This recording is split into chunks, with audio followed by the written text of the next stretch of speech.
मनोज जरांगे पाटील यांची यात्रा मुंबईच्या दिशेने सुरू आहे। 26 जानेवारीला मनोज जरांगेंचं वादळ मुंबईत धडकणार आहे। आज या यात्रेचा तिसरा दिवस आहे। अहमदनगरमध्ये मनोज जरांगेंची पदयात्रा पोहोचली असून नगर जिल्ह्यात त्यांचं जागोजागी जोरदार स्वागत करण्यात आले। त्यात सोमवारी श्री रामाजी प्राण प्रतिष्ठापना अयोध्येत करण्यात आली आहे। त्याच वेळेला मनोज जरांगे पाटील यांनीही बारबाबळी येथून नगर शहराकडे जात असताना भिंगार येथील राम मंदिरात आरती केली। त्यानंतर ते माध्यमांशी बोलले। श्रीराम मंदिराचा गेल्या अनेक वर्षांपासून लढा सुरू आहे, त्याला यश मिळाले। संपूर्ण देशभर हा उत्सव साजरा केला जातो।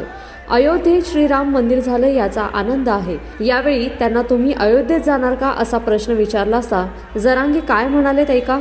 खूप दशकांनंतर ही प्रतीक्षा आता संपली आणि जो आनंदाचा दिवस उगवायचा होता तो आज उगला आणि पूर्ण भारतवासी आज आनंद मोठ्या उत्साहात साजरा करतात।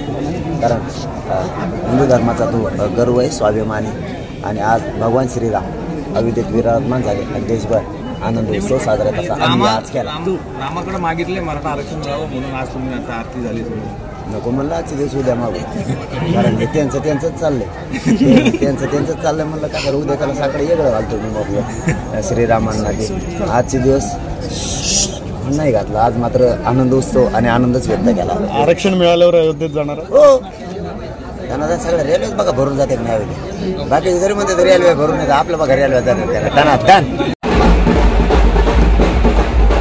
मराठा समाजाला आरक्षण मिळाल्यानंतर मोठ्या संख्येनं अयोध्येत दर्शनासाठी जाणार असल्याचं जरांगे यांनी स्पष्ट केलंय।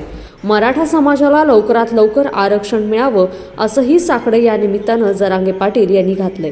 त्यामुळे ही मागणी आता कधी पूर्ण होते हे पाहावं लागेल। हे साकडं घालून जरांगे पाटील हे मुंबईच्या दिशेनं निघालेत। अण्णा नवतर लोकमत.com साठी अहमदनगरहून रिपोर्ट।